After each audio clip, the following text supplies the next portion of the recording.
Whenever we use programs like Microsoft Word or even Google Docs, what happens is lots of times they autocorrect for us.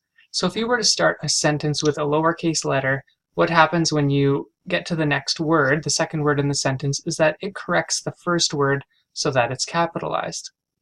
Now, of course, that takes some background programming, right? Something that's happening in the background that you don't actually see as the user. You just get the benefit of it capitalizing your sentence for you. So I'm going to show you that we can actually do that in Python as well.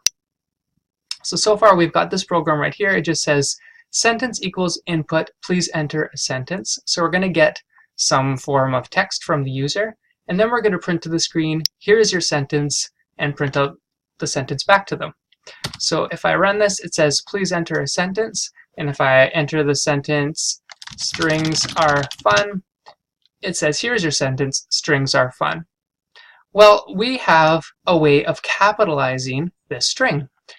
And the way that we can capitalize this string is put .capitalize. And you do need these two brackets right here because capitalize is a function, one of the string functions or methods, and so these two brackets right here would take possible arguments that could be passed on to this capitalize. Don't worry too much about that. Just know that you need these two brackets, just like you can't just say print and that's it. We can do print like that, but we can't just say print. So now if I run this, it says please enter a sentence, and I'll say strings are fun, and if I hit enter, you can see it says strings are fun, but the first letter is now capitalized. Now this is a little bit deceptive because if after that sentence we print out a variable again, you'll see that the first letter was not actually capitalized, it was just capitalized for this one location. So I'll show you one more time. Strings are fun. You can see right here it's got a capital S when we print it out because we're using this .capitalize. But here we come again and it's back to lowercase. We just print sentence. So what we're going to have to do if we want to keep the first letter of our sentence capitalized is we're going to have to actually work on that string itself. So we can say sentence is sentence.capitalize, and then now we can just say print out sentence. So if we run this, please enter a sentence, strings are fun, and now when it just prints out sentence, sentence is now capitalized. Okay, the very first letter in our sentence is now capitalized. Okay, so that's what .capitalize does. It just returns a string where the first letter is a capital letter.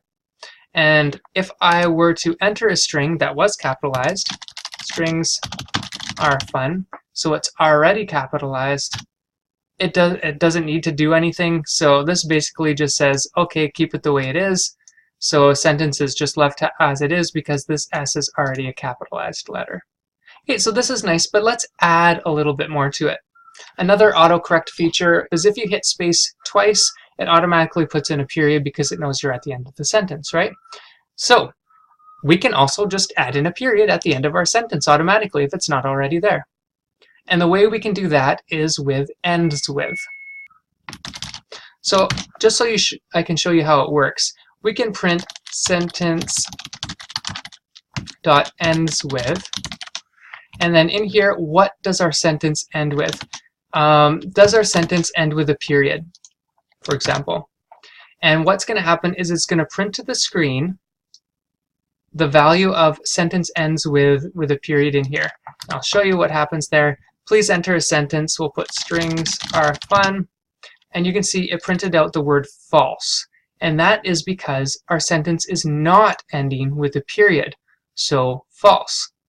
But if I run this again, please enter a sentence, strings are fun, period, hit enter, true, because our sentence is ending with a period. So this is now true.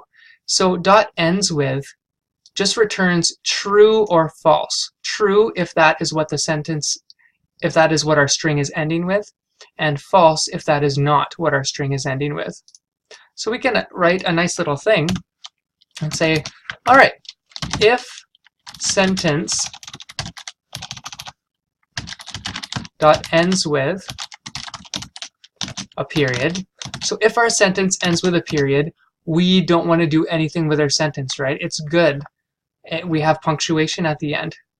Okay, we want to say is if not sentence ends with a period. So in other words, if our sentence does not end with a period, or if sentence ends with period is false, because it's not ending with a period, then what we want to do is say sentence plus equals a period. In other words, take sentence, take what it was, and add a period onto the end of it. And then lastly, we're going to say, here is your fixed sentence. So if we run this, if I put in strings are fun with no period and hit enter, my sentence is fixed. It's now capitalized the first letter, and it's added a period onto the end. And if I run this one more time and put strings are fun with a period, you can see it didn't change anything, right? There already was a period, so it didn't add another one on. Now we're a little limited here because what happens if I put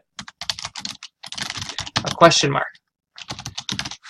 Okay, well, it's going to add on a period because we said, well, it's not ending with a period, so add a period onto the end. So we're kind of limited there, but that's okay.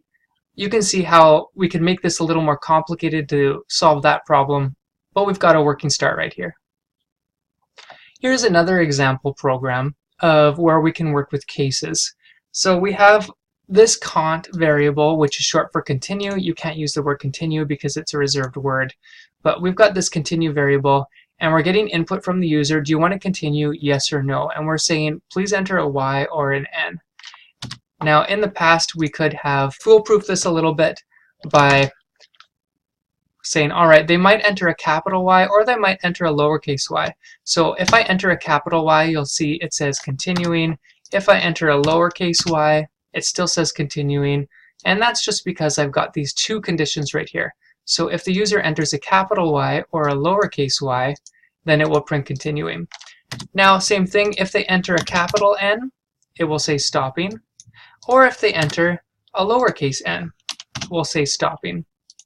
And lastly, if they enter anything else such as a J, it will say I don't understand. Now this is relatively simple because there's only two possibilities, like the Y, capital Y, or the lowercase y. But what if it was something like the word yes? Well, the user could enter yes with a capital. They could be all lowercase. They could also enter a capital Y, a lowercase e, and a capital S by accident, and we want to be able to catch that. They could have the E capitalized and the Y and the S lowercase. They could have a lower Y, uppercase E and S. There are lots and lots and lots of options of what they could enter. So we are going to get rid of all of that, and we're only going to compare it to one thing. We're going to compare it to the lowercase y. And what we're going to do is say dot lower. So what this returns is this string except all lowercase letters. All right. So it doesn't matter if you enter a capital Y. This will convert it into a lowercase y. Now it won't convert this actual variable. It's just returning a string saying let's just pretend that all of the letters in cont are lowercase. Okay, so that's how that works. And we can have cont.lower here, and we can set it equal to lowercase n. Stopping, and otherwise put I don't understand. So let's run this now. Do you want to continue lowercase y? Yes, we're continuing. Let's try it out again. Do we want to continue uppercase y? Hit enter. It still says continuing. Why? It's because cont is capital Y, and we're comparing cont.lower. In other words, take cont, make it lowercase, check it against this. All right? And to show you that it doesn't actually change the value of cont, then I will print its value after this whole thing is done. And if I run this and I enter a capital Y, see it says continuing, but cont is still a capital Y. So dot lower says just pretend that it's lowercase. Now, of course, there is the opposite of lowercase. There's also uppercase with only 2 P's, not 3. And we can use that just as well. So whether they enter a lowercase n or an uppercase n, we will put stopping. So if I run this, if I enter a lowercase n, it says stopping, and see, cont is still a lowercase n. And if I run it one more time with an uppercase n, it's still stopping. It doesn't matter. Why? Because it's taking the value of cont and saying, let's just pretend it's the uppercase of that letter, whatever you happen to have entered. And since it's equal to the uppercase n, then we're going to put stopping. So there you have it. There's 4 ways that we can work with strings. We can use .capitalize to say that we want to capitalize the first letter in our string. We can have ends with to check and see if it's true or false as to if our string is ending with a certain character or word. And we've got lower, which returns the string but with all lowercase letters. And we've got upper, which returns the string with all uppercase letters.